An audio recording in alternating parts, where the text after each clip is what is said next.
Möhtərəm, əziz, izzətli möminlər, əzana qədər ki, zamanımız, vaxtımız ərzində yenə Allah üçün xatırlatma edəcəyik.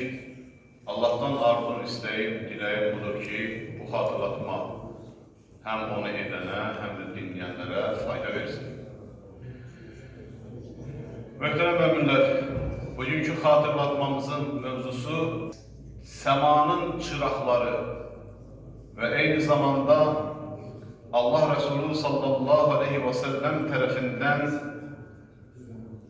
səmanın əlamətləri, əmanətləri deyə adlandırdığı göy cisimləri, güneş, ay və ulduzlar barəsindədir. Kur'an-ı Kerim'de Uca Allah birçok surede güneşe, aya ve ulduzlara dikkatimizi çekerek onların dünyamız için, insanlık için ehemmiyetinden, öneminden bahsetmiş, həmçinin onlarda özünün Allah Azze ve Celle'nin qüdrətinə dəlalət edən, onun əngin əzəmətinə, onun dünyamız və kainat üzərində hakimiyyətinə dəlalət edən birçok ayələr zikr etmiştir, bəyan etmiştir. Rahman suresinde, Şəms suresinde ve Yasin suresinde ve diğer birçok surede Uca Allah bu barədə beyanlar etmiştir. İnşallah biz de bugün Allah razı olsun bu kitabı yazıp ərsiyə gətirənlərdən kimsə hem təfsir oxumaq istəyirəm, hem hədis oxumaq istəyirəm, hem Kur'an'ın mənasını, hem hədislərin şərhini bilmək istəyirəm. Niyetinde varsa, bakın bu kitap demək olar ki, Azərbaycanda məscidlərin əksəriyyətində var. Məscidimizdə də bir neçə nüsxələr var məsciddə. Məscidə gəldiyi zaman alın əlinizə oxuyun. Çok güzel, çok möhtəşəm kitabdır. Yani son illərdə, müasir dövrümüzdə en güzel qələmə alınmış kitablardan da Türkiye'de qələmə alınıb, yazılıb, böyük bir heyət tərəfindən yazılıb, Azərbaycan dilinə də tərcümə olunur. Azərbaycan İlahiyyat İnstitutunun müəllimləri tərəfindən tərcümə olunmuş bir əsərdir. Çok güzel əsərdir. İnşallah biz de artık vaazımıza çıxanda bu kitabdan istinad ederek, bu kitaba əsaslanaraq vəzlərimizi edirik, özümü qəsd edirəm və bu ardıcılıqla davam edib gedirik. Allah müvəffəq eləsin. Bir zamanlar bəlkə deyərik ki, bu kitabların 7'sini de bitirdik. Və beləcə hədislər, əziz qardaşlar, Ebu Burde'nin atasından nəql ettiğine göre Resulullah sallallahu aleyhi ve sellem başını göy yüzüne kaldırmış ve ravi zikredir ki o başını tez göy yüzüne kaldırardı. Tez başını göy yüzüne kaldırardı. Sonra da belə buyurmuştur. Ulduzlar göy yüzünün teminatıdır. Ulduzlar göy yüzünün teminatıdır. Ulduzlar yok oldukta göy yüzüne vəd edilen gələr. İndi sözün bu yerində bəzən şahidi oluruq, eşidirik, görürük ki, məsələn, Müslümanlar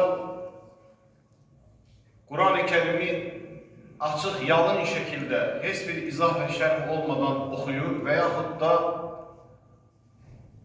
özü başlayır məna verməyə. Kur'an-ı Kerim'in çok açıq, anlaşılmayan, müteşabih olan ayələri barəsində izahlar vermeye başlayır. Ve həmçinin hədislerde de müteşabihler var. Mənaları onun batininde gizli olan, aslında Allah Resulü sallallahu aleyhi ve sellem'i söylerken başka bir məqsəd güddüyü mənalar vardır. Bak bu hədislər onlardan biridir. Ne diyor Allah'ın Resulü sallallahu aleyhi ve sellem? En-nucumu emanetun lis-semai. Ulduzlar gökyüzünün teminatıdır. Ne demektir bu? Bu o demektir ki biz, nece ki Allah Resulü sallallahu aleyhi ve sellem zaman zaman tez başını semaya kaldırıp ulduzların göründüğü zamanda, geceler, akşamlar tabii ki, kaldırıp semaya bakardısa, bugün de biz başımızı kaldırıp semaya baktığımız zaman ulduzları orada görürükse, tabii ki aydın semadan söhbət gedir, bulut olmadığı zamanlardan söhbət gedir. Ulduzları görürükse, hele ki kıyamet kopmuyor demektir. Ne zaman ki ulduzlar görünmeyecek, o zaman kıyamet kopacaktır. Yani kıyamet kopmuştur. Çünkü ulduzlar tökülecek, ayelerde var değil mi? Ulduzlar tökülecek. Sanki bir şeyler tökülürmüş gibi ulduzlar tökülecek. Elbette ki bize en yakın ulduz, Allah razı olsun Velilay'dan, benim elimden zaman zaman bu göy cisimleri hakkında güzel hesaplamalar edip bazında bize söylüyor. En yakın ulduz güneştir bize. Bize en yakın ulduz güneştir. Şimdi görün uzaktakiler, bizden ne kadar uzak mesafede olanlar var. Bunlar Rabbimizin el-vahid olduğuna, onun her şeye kadir olduğuna delalet etmiyor mu? Aslında Resulullah sallallahu aleyhi ve sellem ashabına tevhidi öğretirdi. Resulullah sallallahu aleyhi ve sellem ashabına Allah azze ve celle'nin sonsuz kudret ve azametini anlatırdı. Yine Ebu Hureyre'nin naklettiğine göre Resulullah sallallahu aleyhi ve sellem böyle buyurmuştur. Her hastalık yolkucu değildir. Ölüler intikam almak için kabirlerinin başında baykuş kıyafetinde gözlemez. Her hastalık yolkucu değildir. Ölüler kısas almak için kabirlerinin başında baykuş kıyafetinde gözlemez. Ulduzlar yağış yağdırmaya kadir değildir. Ve hastalıkların sebebi karnında olduğunu düşündüğünüz ilanlar değildir. Şimdi gel bu hadisi böyle oku ve başa düşün. Ne diyor Peygamber sallallahu aleyhi ve sellem? Bu sebepten de hadislerin şerhiyle beraber okumak lazımdır. Bak bu kitap muhteşemdir bu manada. Sizi intizarda saklayayım, növbet hadis okuyun. Ayşe radıyallahu anha anamız rivayet eder ki Peygamber aleyhissalatu vesselam dövründe güneş tutuldu. Güneş tutuldu. Güneş tutulmasına ne dedik biz? Bir namaz da kılınır orada. Adı da var onun. Ayet namazı değildir elbette. Kusuf. Kim dedi onu? Emre Rafer. Maşallah. Barakallah. Kusuf. Sözünün manasını şimdi zikredeceğim, anlatacağım. Bunu gören Resulullah sallallahu aleyhi ve sellem insanlara namaz kıldırdı.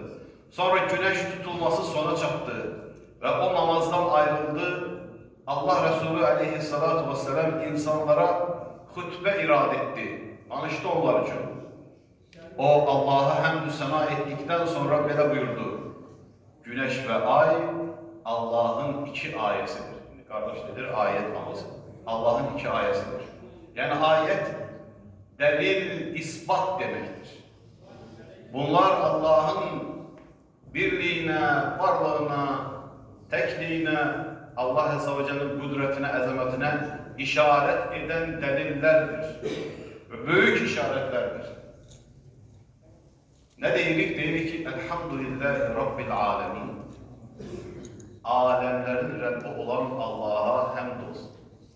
Alem sözünün manası bayrak demektir. İşaret demektir. İşaretlerin Rabbi Allah'a hamdolsun. İnsan bir işarettir. Dünya bir işarettir.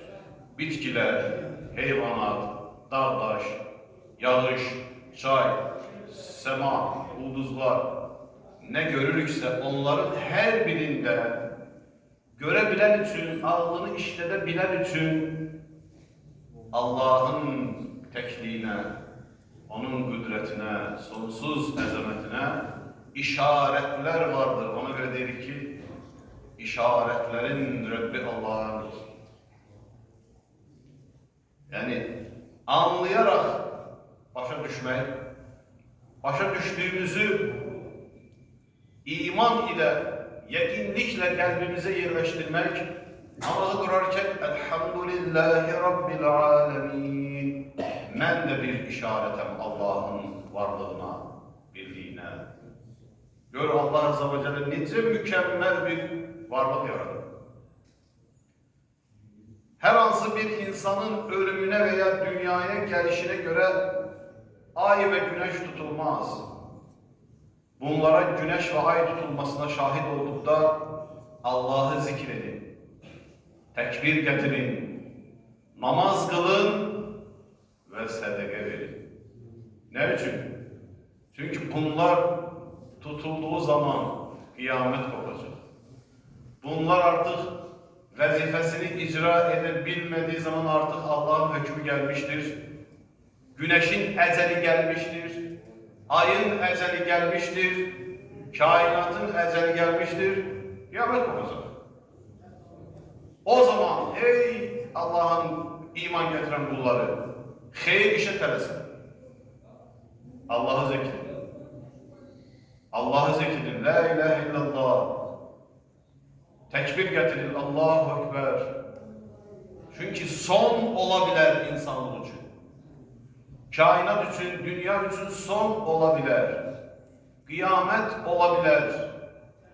Büyük ihtimaldır olması, o zaman hayre yönelir. Bir hadis var bilirsiniz. Ağaç ekmek barisinde.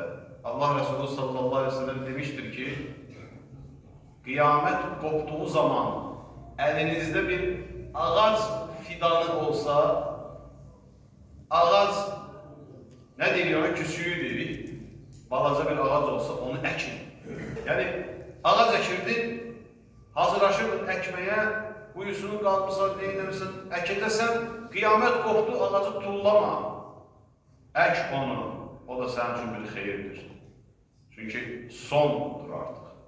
Yani burada da Allah Resulü diyor ki, namaz kılın ve sədəqə verin. Yani hayatı, dünyamızı, ömrümüzü şuurlu şekilde yaşayıp tamamlamak gerekir. Allah Resulü sallallahu aleyhi ve sellem biz Müslümanları bu hadiste elme, astronomiyaya, fizikaya, riyaziyata yönlendirmiştir. Özünüzden hayallar kurmuyor. Özünüzden lazımsız tefekkürler etmeyin, elme yönelin. Sonralar elbette ki elim ispatını gösterdi ki ay niye tutulur, güneş niye tutulur. Bu hamısı Allah'ın Azze ve Celle'nin kainata koyduğu bir qaydanın gereğidir. Buna dedik sünnetullah. Allah'ın koyduğu qaydalar. Onun gereğidir ki geldi birbirinin önüne geçti, tutuldu. Yani görünmedi onun ışığı. Zaten de onsuz da kusuf sözünün manası tutulmak demektir. Husuf sözünün manası da bu manadadır. Ayın tutulmasına kusuf deyirik, güneşin tutulmasına husuf deyirik. Ona göre de onlar da o zamanda kılınan namazlara da kusuf ve husuf namazları deyilmiştir. Növbəti hədis kardeşler, Bilal ibn Yahya ibn Talha ibn Ubeydullah'ın, Allah onların her birinden razı olsun, atası vasıtasıyla babası Talha ibn Ubeydullah'tan radıyallahu anh'tan nebil ettiğine göre Peygamber sallallahu aleyhi ve sellem hilalı gördükte yarım olan o banan kimi olan hilalı gördükdə belə dua edərdi, belə iltica edərdi, belə söyləyərdi. Deyərdi ki, Allah'ım hilalı üzerimizə bərəkət, iman, əminamanlıq və İslam ilə doğur. Sonra deyərdi ki, mənim Rəbbim də, sənin Rəbbin də Allah'dır. Kimə deyərdi bunu? Hilala deyərdi, hilala.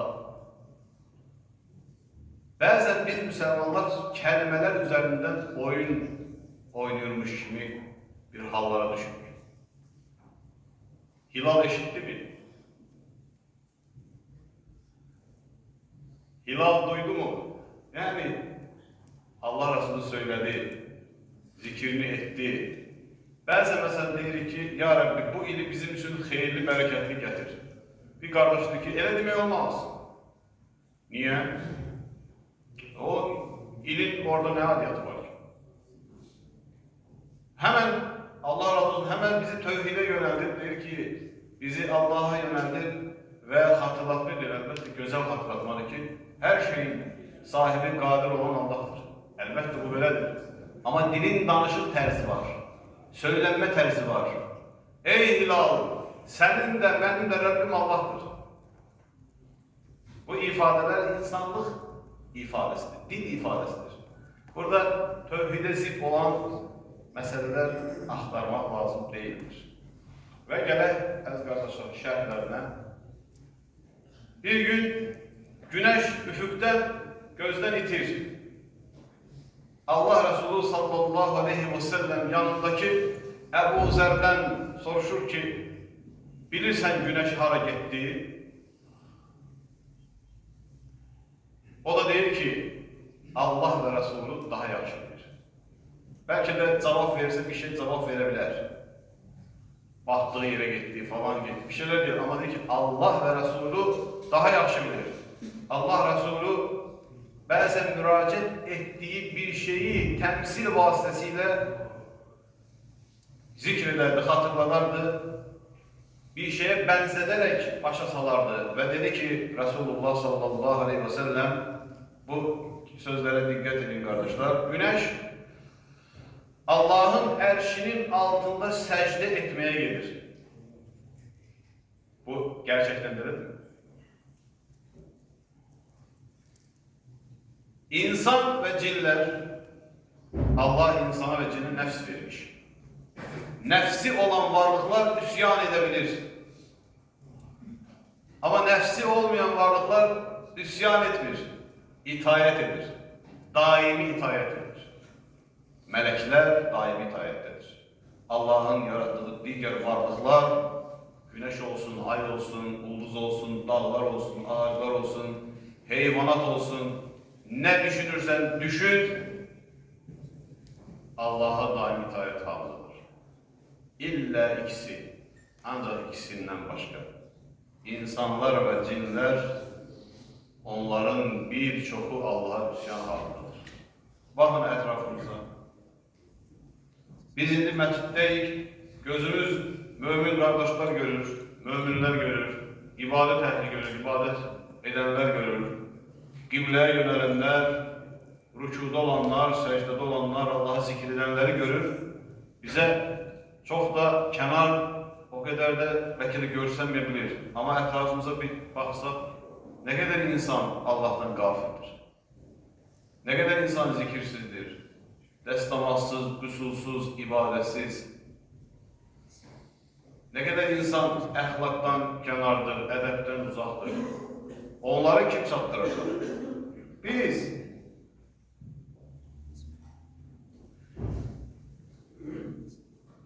Güneş Allah'ın erşinin altında secde etmeye gelir. Resulullah sallallahu aleyhi ve sellem güneşe ve aya secde etmeyin. Onları yaradan Allah'a secde edin demek suretiyle bu sözünü de bir izaha kavuşturmuştur.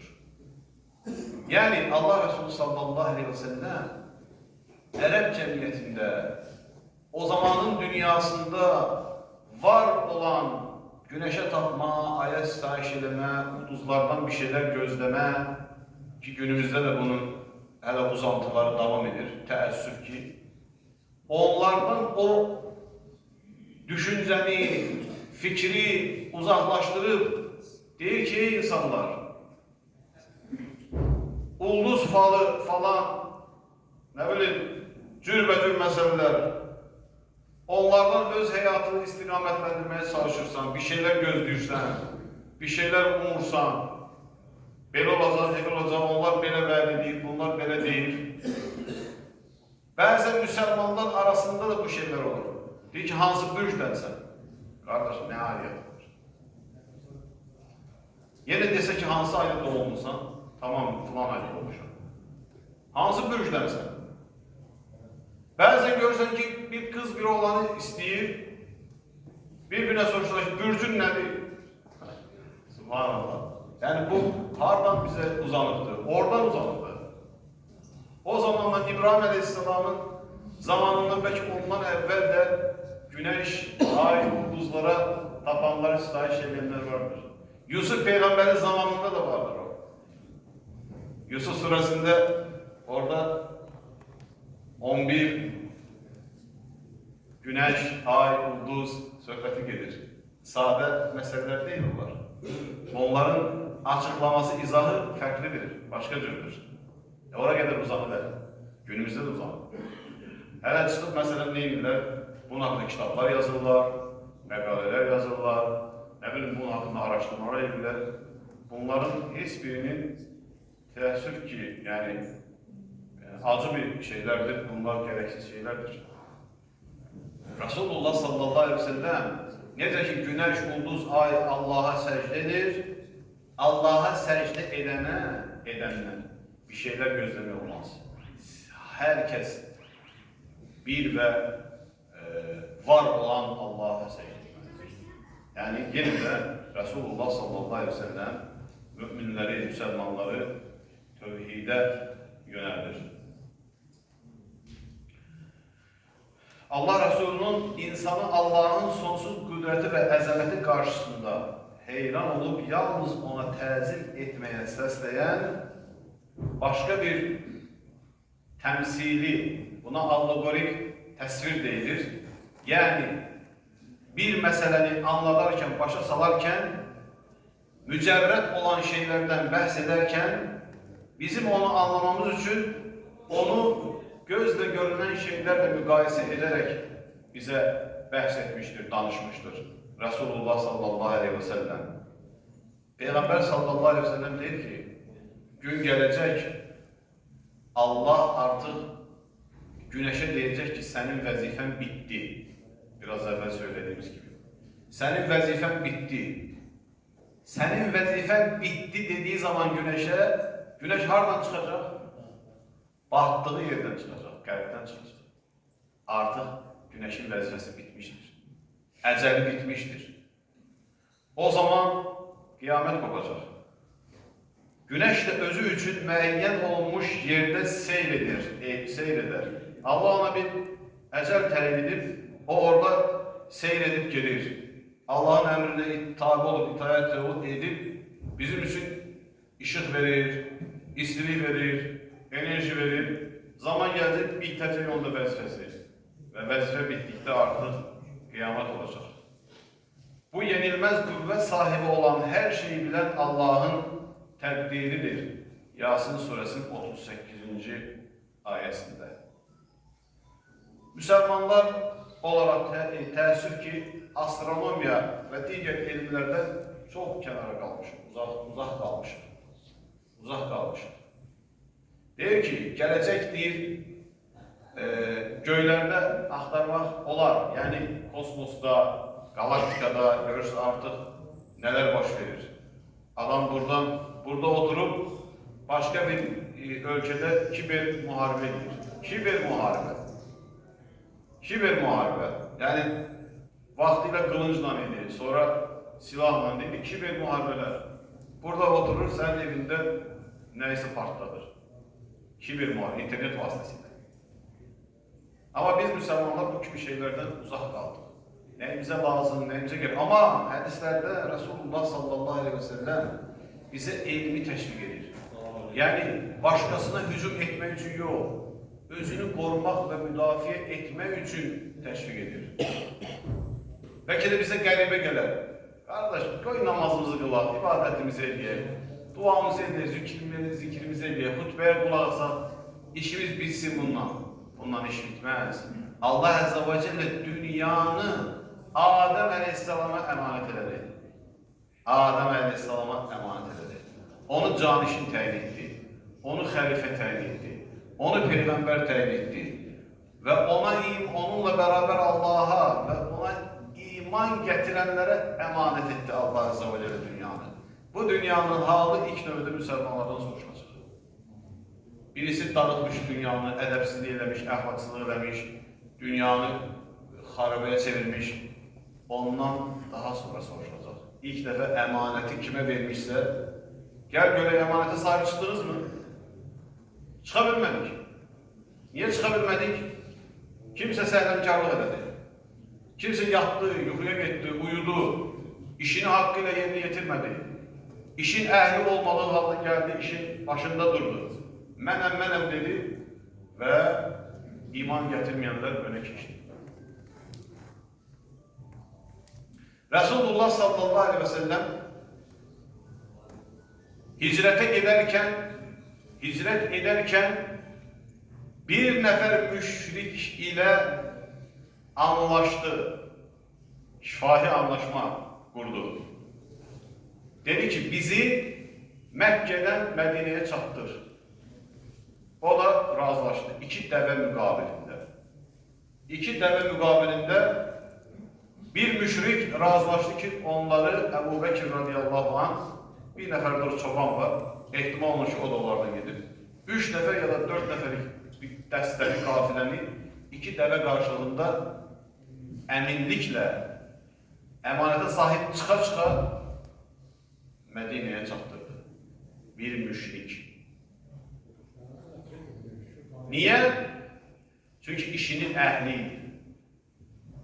İşini bazarırdı, işini bilirdi, işinin ehliydi, sözünde emanetine sadık biriydi, xəyanət etmezdi.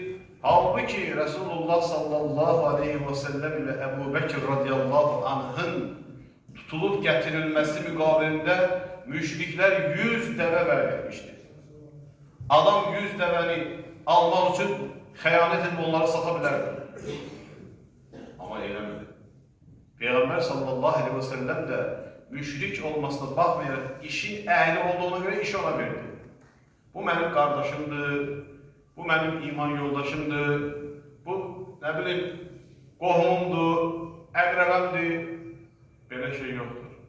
İşin ehli olmak lazımdır. Sünnete müvafık olan da işi bazılarına vermek lazımdır. Ama biz bazen İslam'ı bu şekilde okuyabilmirik. Necə etməliyik?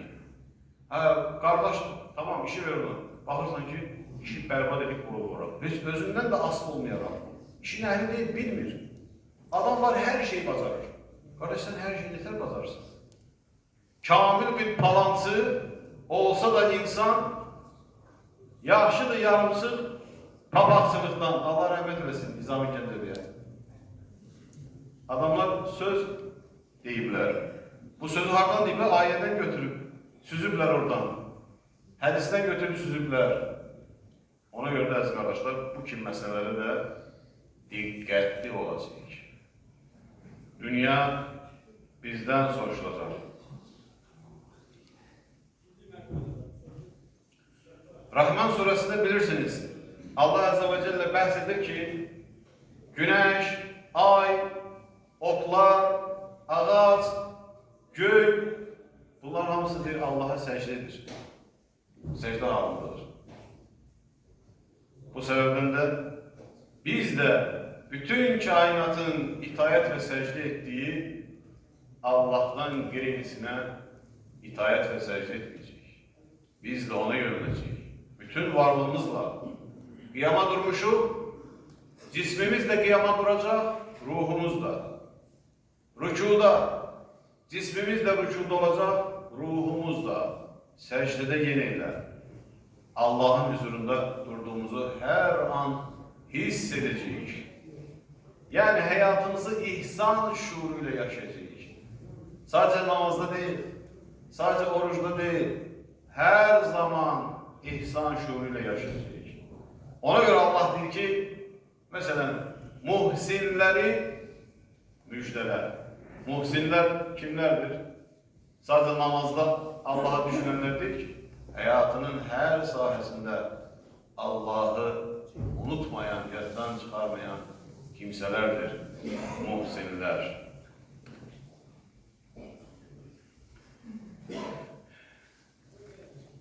Dediğimiz gibi bugün muasır dövrde ulduz falı, astrologiya, bürcler, bu gibi şeyler barəsində təəssüf ki, yine de yanlış etikat ve düşünceler devam etmektedir.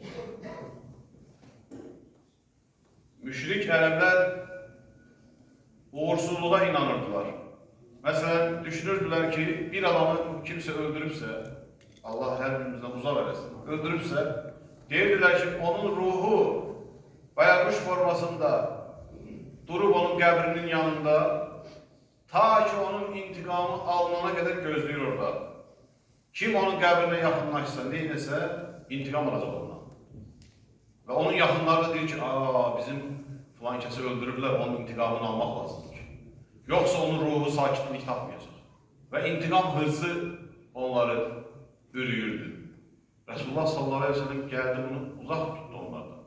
Veyahut da onlar deyirlər ki, düşünürdülər ki, kuş ellerinde tuturdular, onu uçururdular. Mesela gelirdi, kuş işine meşgul olanlar vardır. Bizde de var da bu ifade, kuşbaz değiller. Kuşla meşgul olan adamlar. Ama indi eğlence falan üçündür. Bunun əsli kökü gelip dayanır fal üçün. Adam ne edirdi?